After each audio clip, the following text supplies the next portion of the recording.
Israel, Palestine, and Hamas. What is the root of the war that has been going on for decades? Know how the Jews became stronger every time Israel, Hamas, and Palestine. These are the three main stakeholders in this fight. The enmity between Israel and Arab countries is old. Ever since Israel was formed in 1948, Arab countries did not get along with Israel. When Hamas terrorists created havoc in Israel on Saturday morning, it started being discussed all over the world that Israel has been attacked. In such a situation, the question arose that, why did Hamas attack Israel? However, war between these two countries is not a new thing.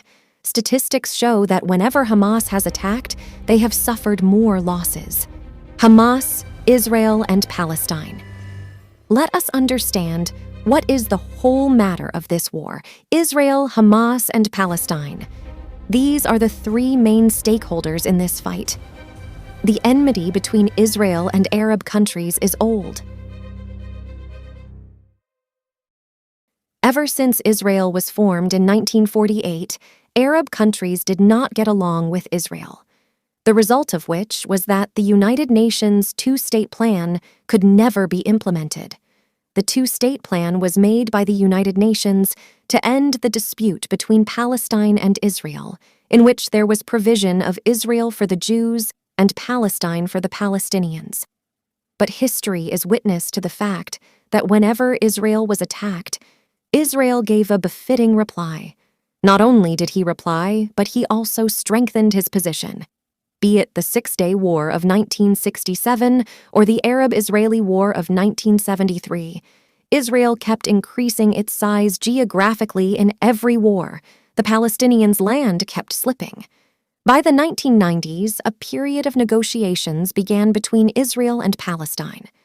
On one hand, efforts were made to end the dispute through talks. On the other hand, Muslim fundamentalists started an organization named Hamas in 1987. In English, Hamas means Islamic Resistance Movement. The aim was to make Palestine an Islamic state. The objective of Hamas was to liberate Palestine from Israel and make it an Islamic state. Hamas was establishing its roots in Palestine, and through talks, relations between Palestine and Israel started normalizing. Israel started returning lands to Palestinians in 1995. Under the Oslo Accords, Gaza Strip and West Bank were divided into three types of areas. Zone A included areas over which Palestine had complete control. Those areas were kept in Zone B, where the administration was of Palestine, but the security remained in the hands of Israel. Similarly, Zone C contained those areas where Israel had complete control. The Oslo II Accords of 1995 gave Palestinians greater autonomy in the West Bank and Gaza Strip. Under this agreement, the Palestinian Authority was given control over 91% of the areas of the West Bank and Gaza Strip. The Palestinian Authority committed to working with Israel to negotiate a permanent settlement. However, these agreements were not fully implemented, and the Palestinian-Israeli conflict continued. After this agreement, many major cities came to Palestine from the West Bank, including Hebron, Yatta, Bethlehem, Ramallah, Qalqilia, Tulkarm, Jenin, Nablus. Apart from this, Palestine also got the cities of Gaza Strip, which includes Rafah, Khan Yunis, Deiral, Al-Bala, Jabaliyah, An-Najlah. After this agreement, it seemed that the dispute between Israel and Palestine is now over. Now both the countries will move forward peacefully. But this agreement was not acceptable to the radicals on both sides. In 1994, by coincidence, the Jewish festival of Purim and the Muslim festival of Ramadan fell on the same day. Then a Jewish fundamentalist opened fire on the crowd of Muslims. In return, Hamas terrorists started blasts through suicide attacks. Even after these incidents, negotiations on the Oslo Accords continued. Peace efforts came to a halt on November 4, 1995, when a radical Jew assassinated Prime Minister Yitzhak Rabin. Then, in the year 1996, Benjamin Netanyahu became the Prime Minister of Israel for the first time. Netanyahu adopted a tough stance, gave the slogan of security with peace, and refused to accept the Oslo Accords. Meanwhile, Hamas gradually took over the politics of Palestine. Hamas terrorists collect funds in the name of Muslim Brotherhood and use them against Israel. Hamas's terrorist journey, which started with suicide attacks, has now reached rocket attacks. Hamas terrorists keep attacking Israel every day.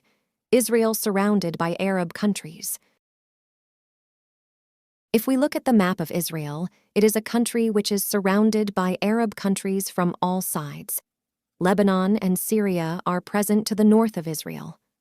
Israel's long eastern border is adjacent to Jordan. If we talk about the western part of Israel, Egypt and Gaza Strip are present here. Egypt is also towards the south.